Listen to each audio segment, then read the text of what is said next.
Hey, we're out in my backyard, and this is going to be a little bit of a different kind of video. I'm just going to be, cleaning some stuff off that I got from the Goodwill, and I just wanted to, just talk for a minute. I'm not expecting this to get any kind of views or whatever. I'm just kind of doing it.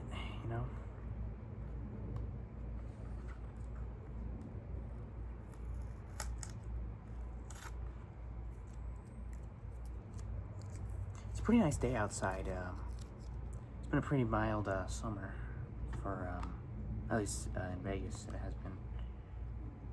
If you couldn't already surmise that's where I am from, a couple videos I filmed from the UNLV parking lot before I have to walk to class or whatever.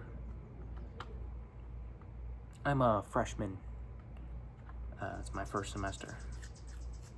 I'm in the College of Engineering. My planned major is computer engineering, not like computer science, which computer science is part of the engineering college for some reason, even though you don't actually build anything.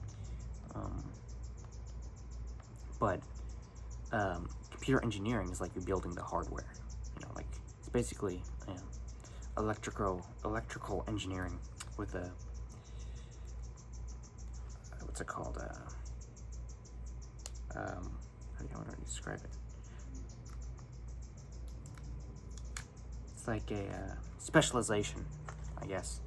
There's another word I can't really think of it. It's like electrical engineering with a specialization in microcircuitry. So like making computer chips and stuff. Like that's computer engineering. So I do have some computer science classes that I have to get through, and it's not particularly hard. It's kind of frustrating with the way that it's being graded, and it's a lot of work, but I've never been deterred by if something's hard or not. I've only been deterred by if something's difficult or not. Like I like doing math. Like a math equation can be hard, but if it's can take a lot of steps to do. But if it's hard and it's fun for me to do, then I think it's cool that, oh, look at this big complicated equation and I know exactly how to do it. It's like that. But if it's hard and it's annoying to do, then it's just like annoying, I'm never deterred by how difficult something is.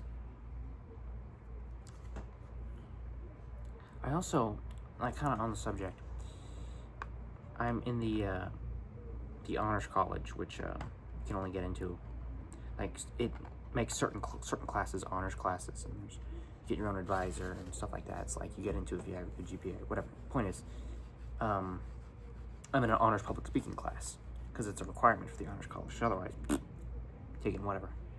So I'm taking the honors public speaking, and you have to do an informative speech, and it has to be about a real person who is dead, and they have to be unknown at least to the class. So I picked Richard Feynman, one of the most famous physicists in the world, but nobody in my class knows who they are, knows who he is, I'm kind of I like older stuff in general. Like I don't care about new stuff that much. Like I don't really care. Like I prefer to learn about older stuff. Like I'm really interested in learning about history. And the point is, Richard Feynman is a genius. Like he's basically was the next Einstein. And he worked on the Manhattan Project. He was in Oppenheimer, actually. He was Jack Quaid in Oppenheimer.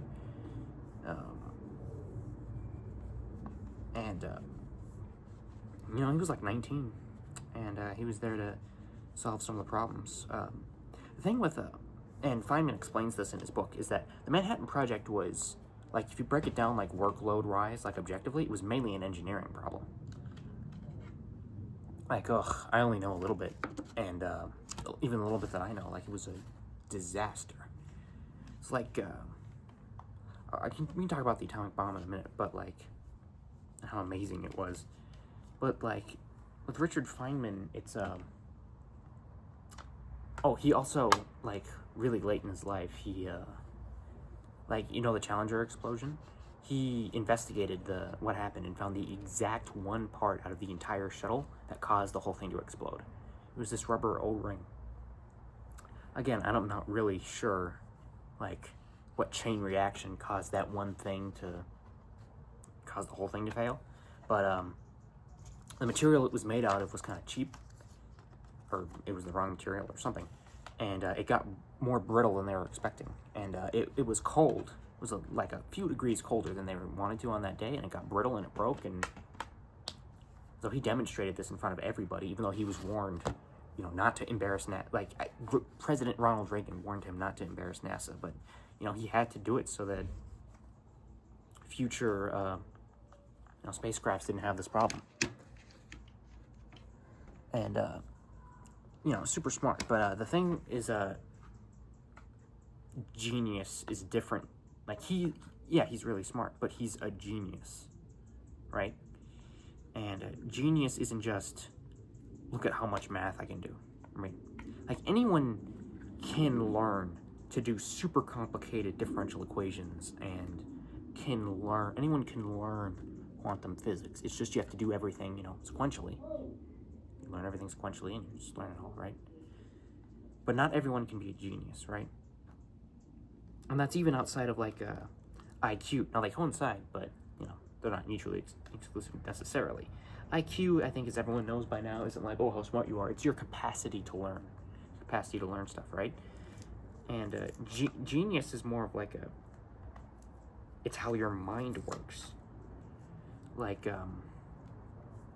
he can look at a problem and he's just interested in solving problems. He can intuitively know how a system works, even by just first being introduced to it.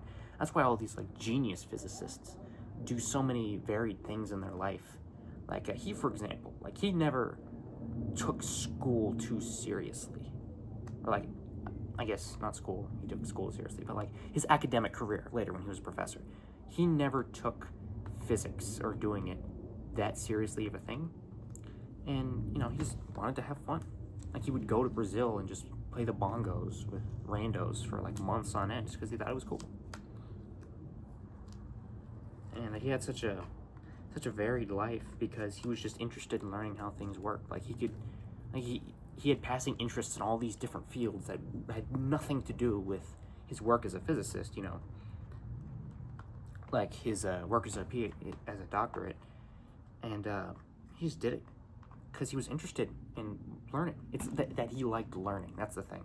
He loved to learn stuff, and he was super intuitive. So, yes, he could do all that complicated stuff, but what was unique to him was that he was a genius, basically. Like, it was how his brain worked. Am I like that? I don't know. I haven't really had the opportunity to prove myself. I didn't graduate college when I was a middle schooler, like some people. But, I think everyone just has different aptitudes. It's fine to admit that people are good at different things, because that's the truth. Like, not everybody's equal. Oh yeah. Like I said, I'm really interested in history, and specifically something that I'm interested in is World War II, because World War II really is, in my opinion, the most important event that occurred on Earth, as far as for humans go and, like, their development and stuff. It's the most important thing that has ever happened for humans, involving humans, all that stuff.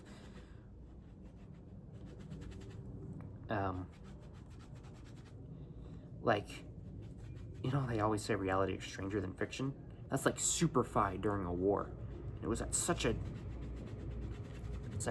like interesting period in time, because World War I is something I'd like to learn a lot more about, because I know almost nothing, but it's so complex in what caused it. Like, you'd think, oh, Gavrilo Princip assassinated Franz Ferdinand, and so, this country got mad at Serbia, and then, this thing happened to Bosnia, and because this country had, like, this relationship with this country, because they, kind of like an IOU from this war, and, all this stuff from the Russo-Japanese War comes back, and, like, these things, like, anyway, so many, like, interconnected things like very specific relationships between countries that span centuries. Like if you like go it back like hundreds and hundreds of years of this happened in this war, and like because of this country's specific culture they believe this, and this is because they interact with this country this way, this treaty happened like this, and that's why they helped them out, because they've been allies, or some countries were allies with each other formally because they had to, not necessarily because they had any real passion for it. All this complicated stuff. World War II is weird.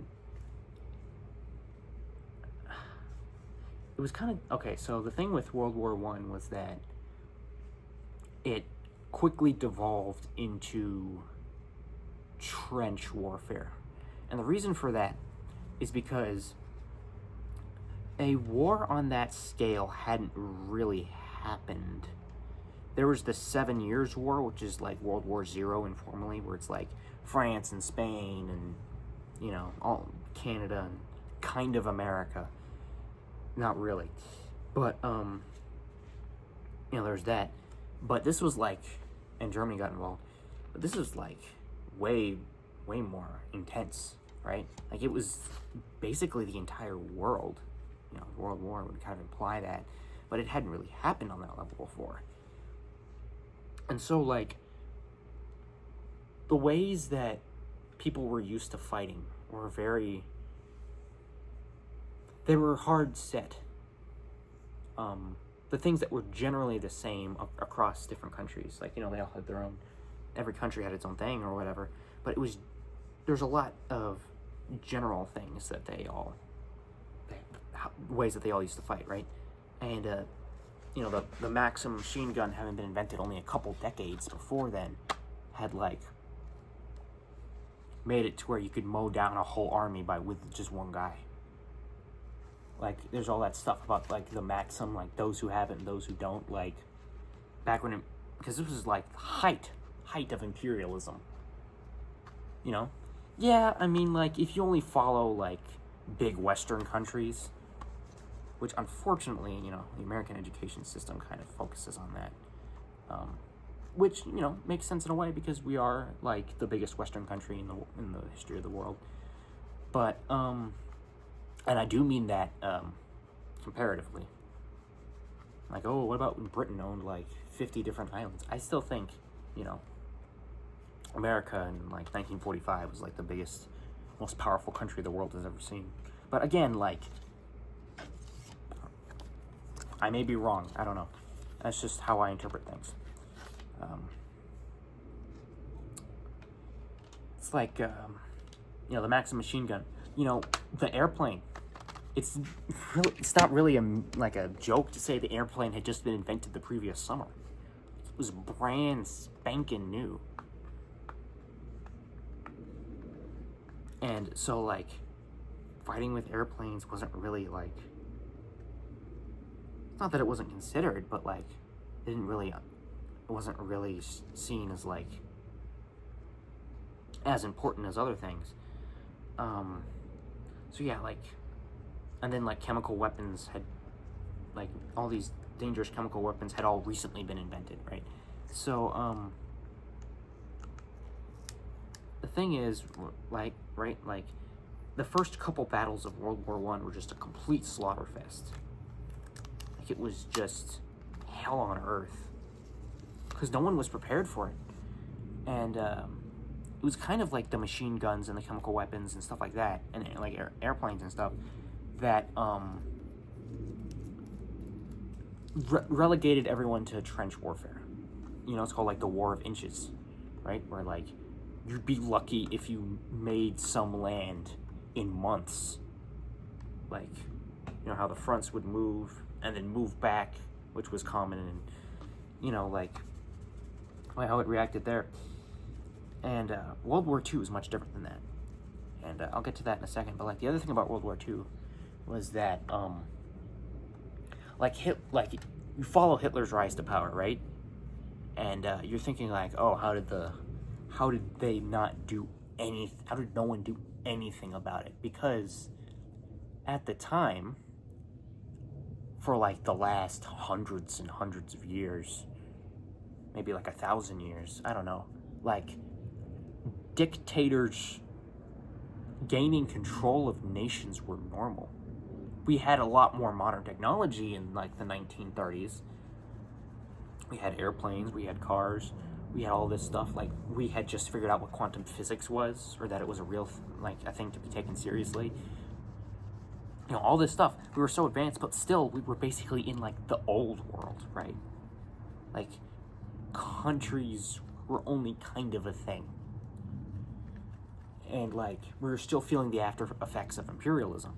So like, so in that like world, how the world was ordered, like someone rising to power and being in control of a country as a dictator was kind of normal. It wasn't that alarming of a thing. Now later on, you know, it became impossible to ignore, but it's kind of interesting that because of the way the world worked before then, that's why it took people so long to do anything about it. And also, League of Nations was garbage.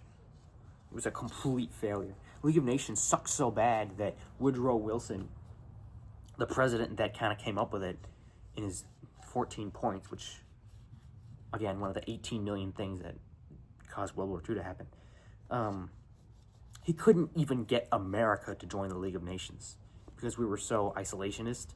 And, you know, we were kind of isolationist before World War I until Lusitania happened. But we were, like, super isolationist after World War I because we were in it for a whole year. You know, I'm not going to say we won World War I. We definitely helped a lot. But, you know, we had lost so many people. Again, mainly to the Spanish flu. But, you know, the way people interacted with politics was different back then. And FDR, like, realized, like, FDR, you know, Churchill and stuff, realized that, hey, we need to do something because society as we know it is going to collapse if the Nazis are allowed to continue.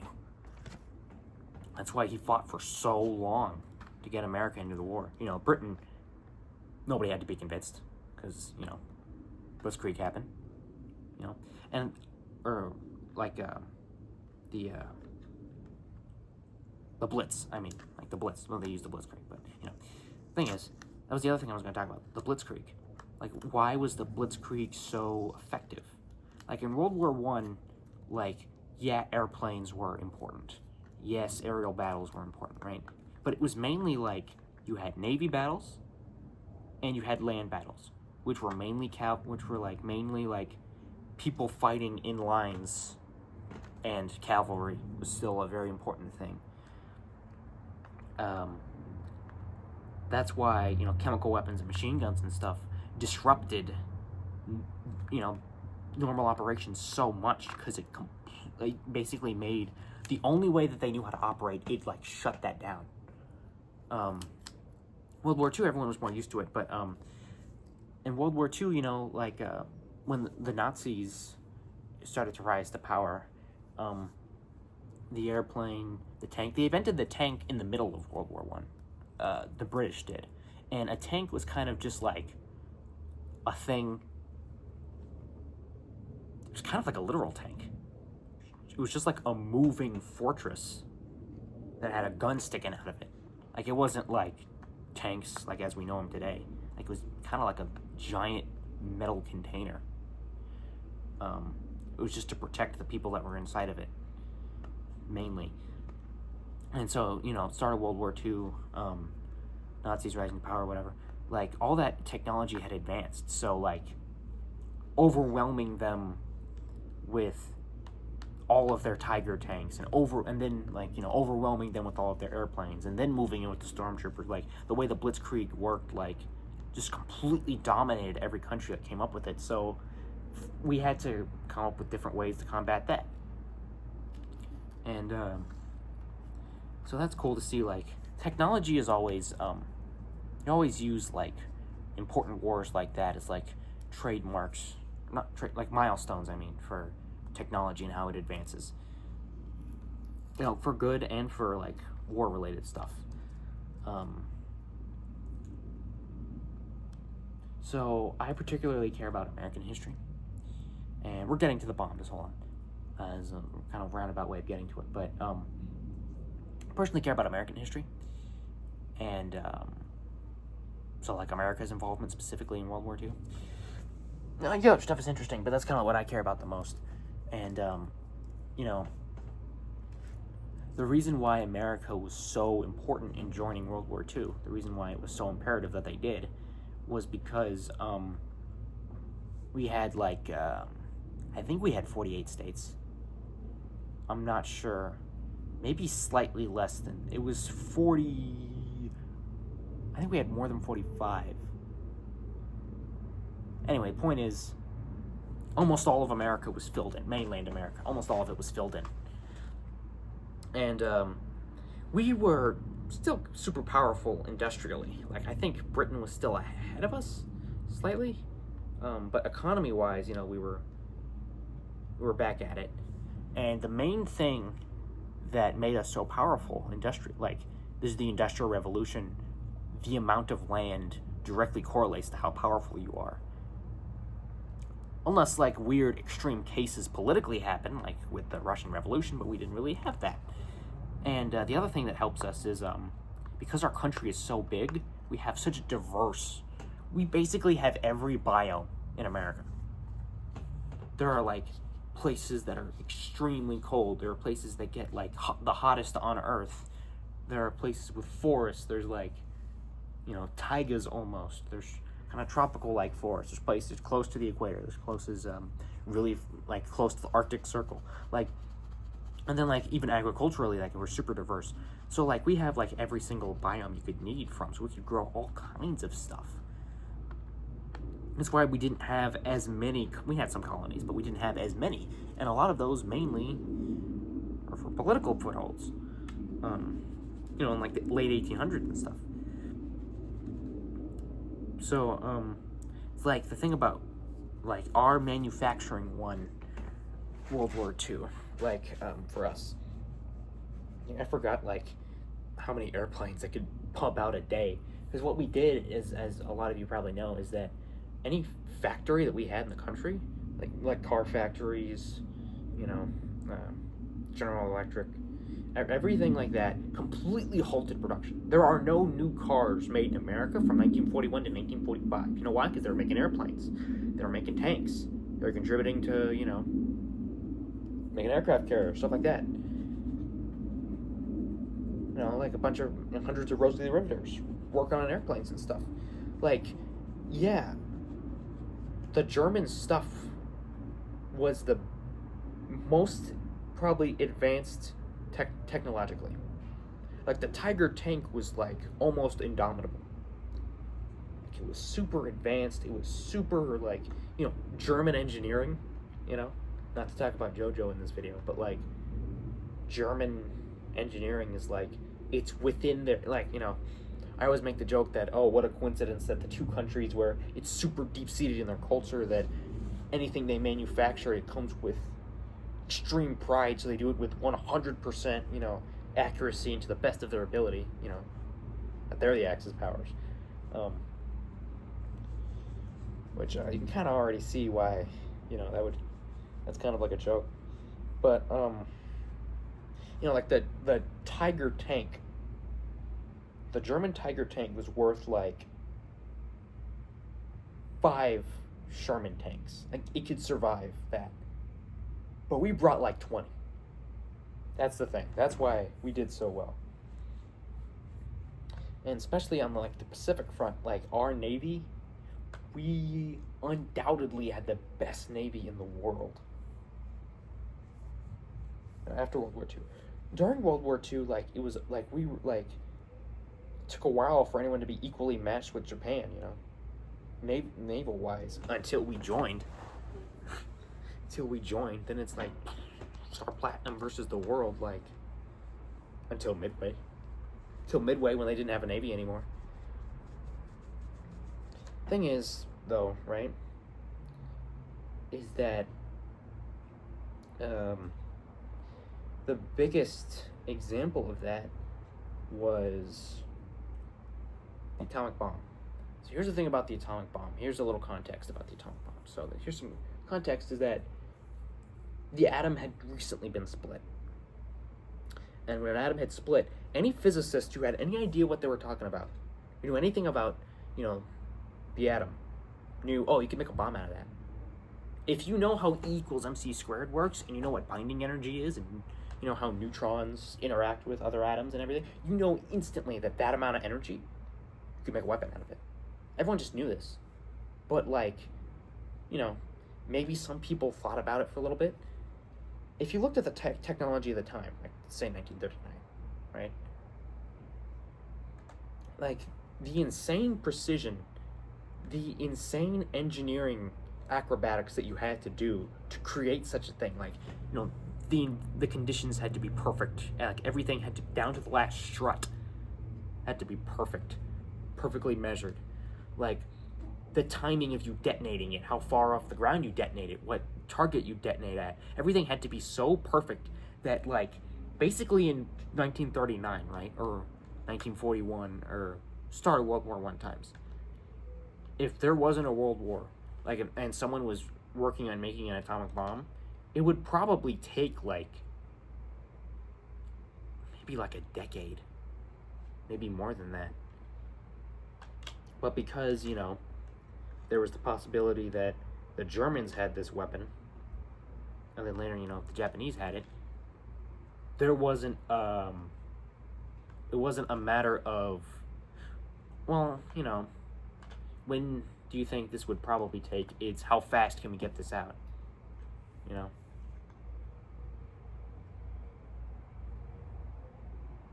We had no choice but to do everything perfectly in an amount of time that was, like, impossible. Like, it was basically an impossible undertaking that was done somehow. Like, it was probably the biggest advancement in physics in the shortest amount of time. There's the moon landing or whatever. But, like, maybe comparatively it was. Like, they did something in 4 years that would have taken them who knows how long. Like, decades, like I said. It's basically us making, like, a warp drive or, like, a time machine in, like, 5 years. Could you imagine us right now with the technology that we have making a warp drive? And that's actually a good comparison, because with a warp drive, we know exactly how it would work. We know physics-wise it would work. We know how it works. We know that's the way for interstellar travel. Like, we would know basically exactly how to build it. But it's the more you think about it, engineering-wise, it becomes so impossibly impractical that it's like, it was trillions and trillions of dollars and all this time. But, like, we didn't have that luxury. In World War II, luxury, time wasn't a luxury. It wasn't even really a resource. It was a threat. Like, it was like the doomsday clock almost. Like, Germans made the bomb, the world is over. Everyone's gonna be a Nazi. Because it's one bomb that can destroy an entire city. Like, Hiroshima was basically entirely destroyed. Not all of it, but, like, basically all of it. So the thing is, right, it was, like, impossible to do. How do we do that? As you learn as you study physics, Occam's razor is your most important thought experiment, because simplest is usually the answer that's correct.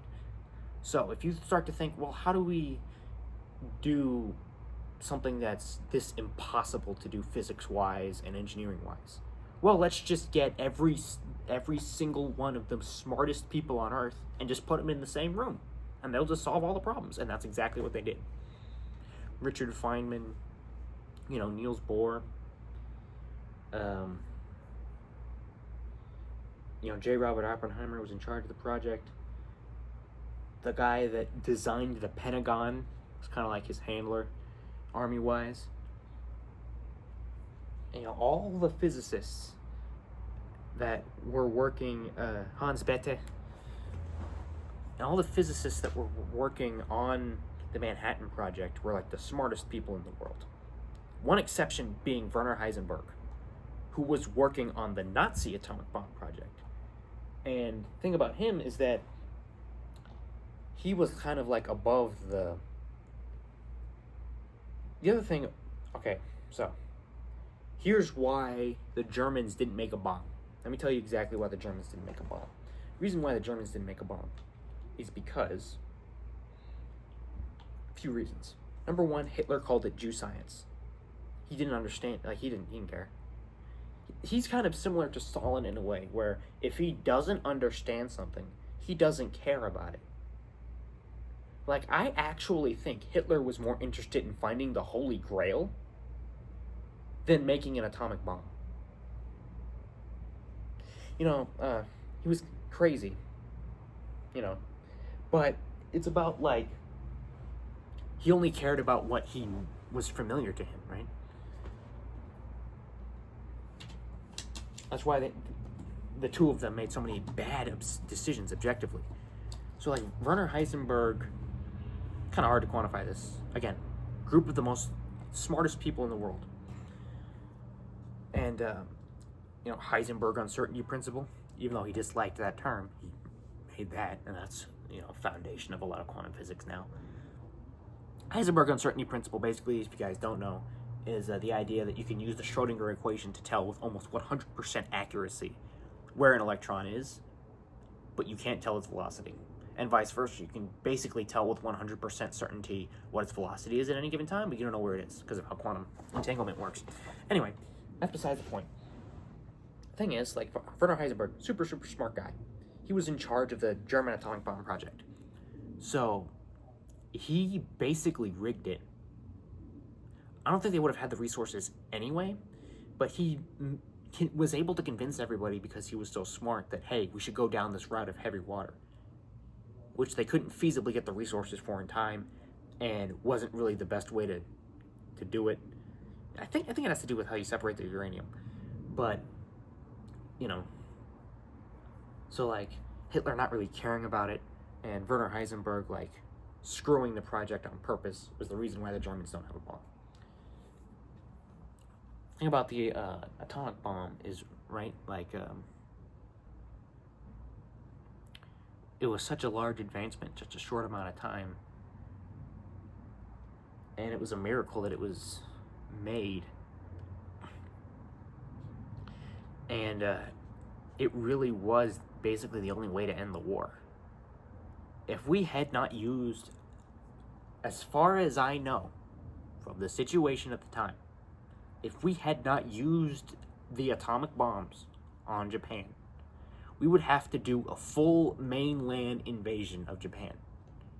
We would lose like 1 million guys easily.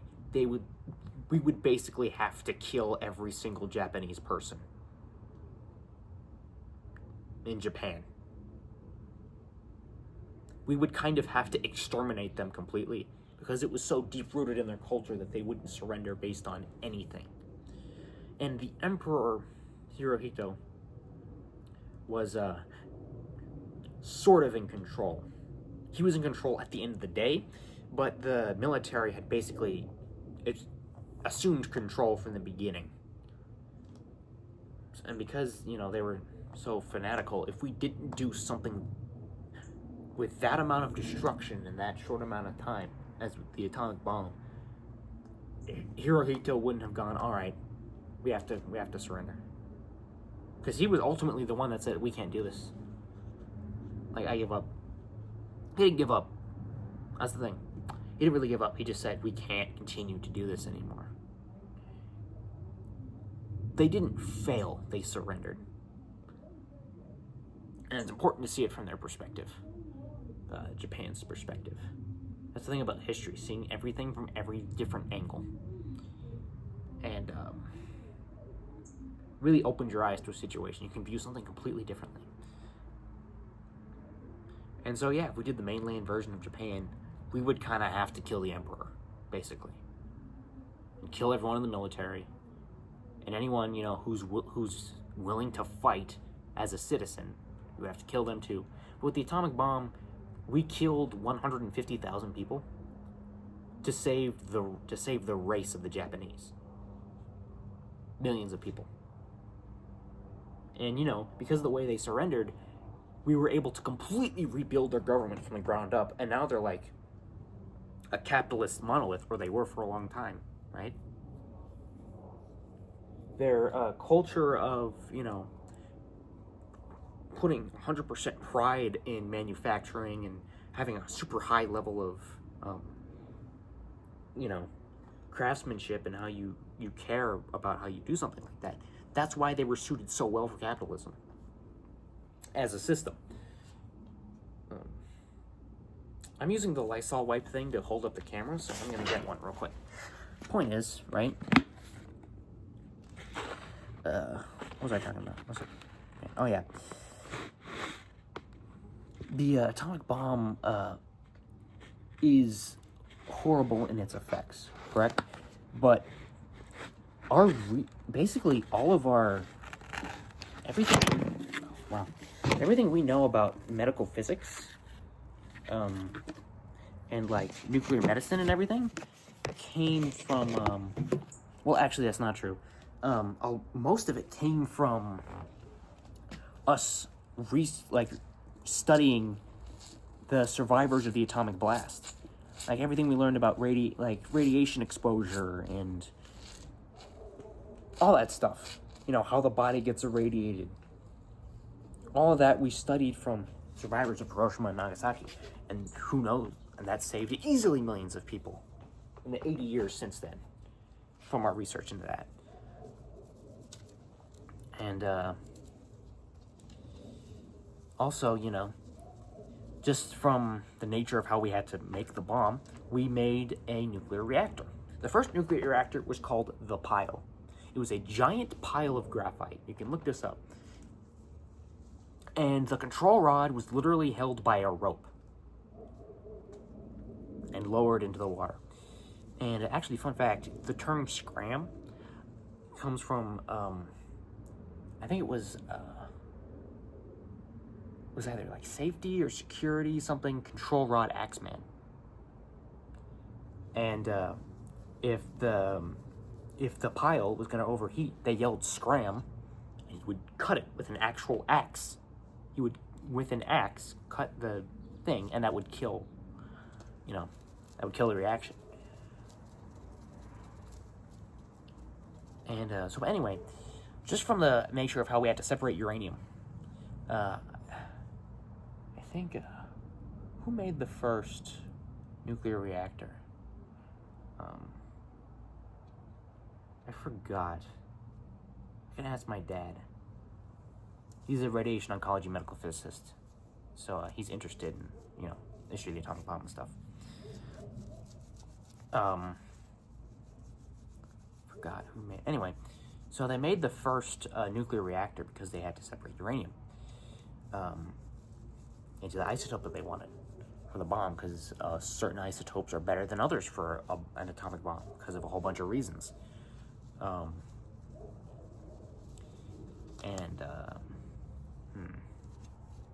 There's two.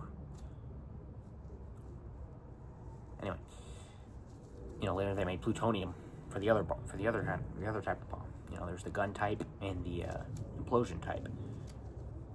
One was uranium, one was plutonium. And Trinity and I think Hiroshima were implosion, and Nagasaki was gun. I'm not too sure about that. Again, you can look up all this stuff after this and clarify it, but you know, they need to separate uranium. Anyway, so they made the nuclear reactor, and nuclear reactor is probably the best, like nuclear energy is probably the best form of energy generation, in my opinion. You know what it releases in the atmosphere? H2O. It's a steam, it's a giant steam engine. All it does is it boils water into steam, and that turns a turbine. That's how a nuclear reactor works.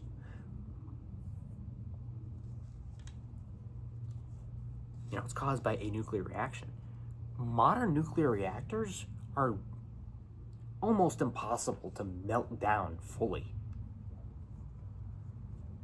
And there's been a lot of not misinformation, but like how we view nuclear science is kind of warped, because there are still people who don't really understand how it works or what it is. Like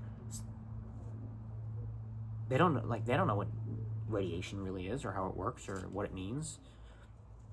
The thing is, right, like there are 3 big nuclear disasters as far as reactors go.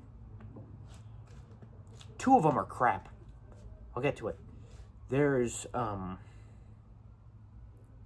Chernobyl, there's 3 Mile Island, and there's what was it called? The hurricane or tsunami in Japan. What was it called?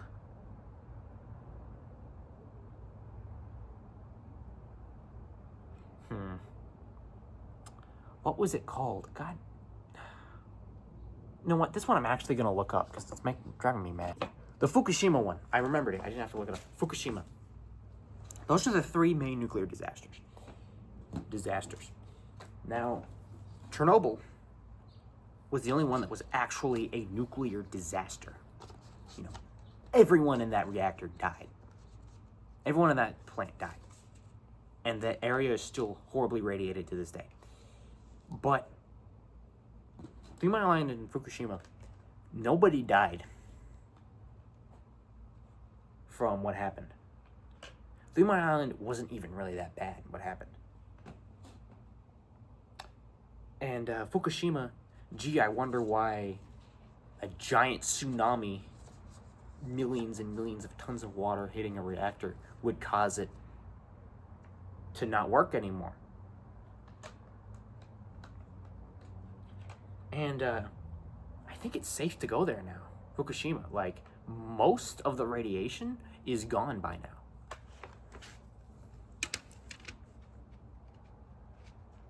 And 0 people died from the actual reactor melting down. Same with 3 Mile Island. And the other thing that a lot of people don't understand, a reactor is designed to melt down. Crazy, right? The point of its design is so that it can implode on itself. And people don't understand about how nuclear reactors work. They don't understand about what it means for it to melt down. They don't understand, about nuclear waste. Think about nuclear waste. We're still shoving it in Yucca Mountain, I think. I don't know if we're putting it somewhere else, but I think it's still in Yucca Mountain. I think I read a statistic that in the 80 years that we've had nuclear reactors, there isn't even enough nuclear waste to fill a football field. And stupid Jimmy Carter, if he hadn't passed that stupid thing that made it illegal to reuse, fuel rods, like every other country in the world does, because it makes sense, because there's nothing wrong with it, he labeled that nuclear proliferation. And it made us way less efficient in our nuclear reactors. We have to get our nuclear effluent from Canada, the bottom of some river. It's trash. I don't want anything from Canada. It sucks. If we're allowed to reuse fuel rods, that'd be great. But yeah, nuclear is the future. I mean, obviously, someone develops cold fusion. It's done. The energy discussion is finished. There is no more discussion when someone develops a fusion reactor. There's not there's wind too. Maybe a version of solar that actually works. If that's worth it, maybe you could also have that. But once you have a fusion reactor, it would solve, I don't know about most, crap ton of problems on Earth if everyone had energy. And that's you're done. But even until then, we need more nuclear reactors in this country. It's the most efficient, it's It has one of the highest energy densities. Again, doesn't release anything bad into the atmosphere. So we need more nuclear reactors, and we need people to actually understand how it works. That's a lot of the main reason why we don't have a lot of it, is because people don't understand it. And yeah, it's like put a fuel rod in. Like, nuclear reactor, you have to like refuel like every, I don't know, 50 years or something. You know, our subs are nuclear powered. So those kinds of things are interesting to me. I'm also interested in American history, like in the Revolution, for example, right? And American Revolution, I mean, I don't want to really get into it now, but you know, how the difference in the political parties, like one of the things that Washington warned against in his farewell address, his famous farewell address, when he was decided to leave office after 2 terms, one of the most important things that he did was it set that precedent.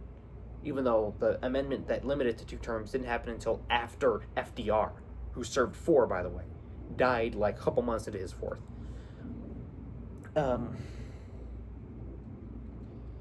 So he set that precedent. But in Washington's farewell address, he warned against a couple things. He warned against, you know, don't get involved with other countries' spats, especially Europe. Don't formally, you know, form political parties. Was one of the things. I forgot what the third one was. Point is, don't form political parties. George Washington said that in his farewell address specifically, because it would cause too much division within the country. What he didn't realize is that those 2 political countries already existed. That's what's cool to me. Like the anti-federalists, later called the Democratic Republicans, like much later than you would actually think, because political parties didn't really exist when Washington became president. But you know, federalists, anti-federalists, those lines of thinking existed back when, I don't know, like the colonies were colonized.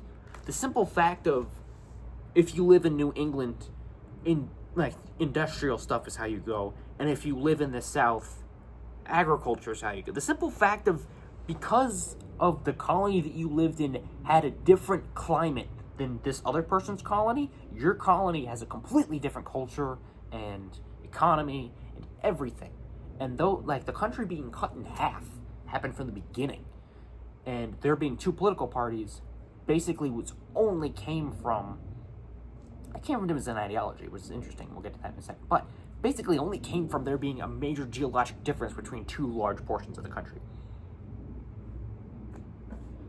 And on top of that, like I said, it's also interesting because the 2 major political parties in America, the first 2, they're not around anymore, obviously, but formed because people already ideologically thought about things a certain way.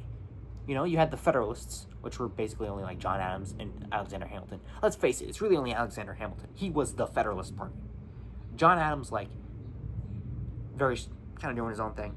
He was a Federalist, yes, but like very specific. Alexander Hamilton's like, his whole MO was the definition of the Federalist Party. And then you have like the anti-Federalists, right? Thomas Jefferson, James Madison, James Monroe, people like that, right? And difference in how they thought about things, right? So that's cool. Not formed because those people already, you know, looked at things differently. So yeah, that's kind of what I've been thinking about. Sun's going down. I'm gonna I'm gonna go inside here in a minute. I'm gonna watch more Twin Peaks. I've been watching that. I'm like almost done with The Return, and I'll maybe eat something. So yeah, I thought I'd upload this. It's just like a nice, like, something I was already doing. You know, it's nice. It's outside. If you just need a video of just someone yapping, sometimes you just need to hear someone yapping about whatever, you know. So not really edited. Well, kind of, like my mom came out, and I edited that. I'm gonna edit that out here in a second. But yeah, you know. Maybe I'll do more things like this, just like me doing random stuff. I was thinking maybe I could get into making WoW machinimas. That'd be cool. I should do a video about life advice, because I've learned a lot of important life advice recently. So, yeah.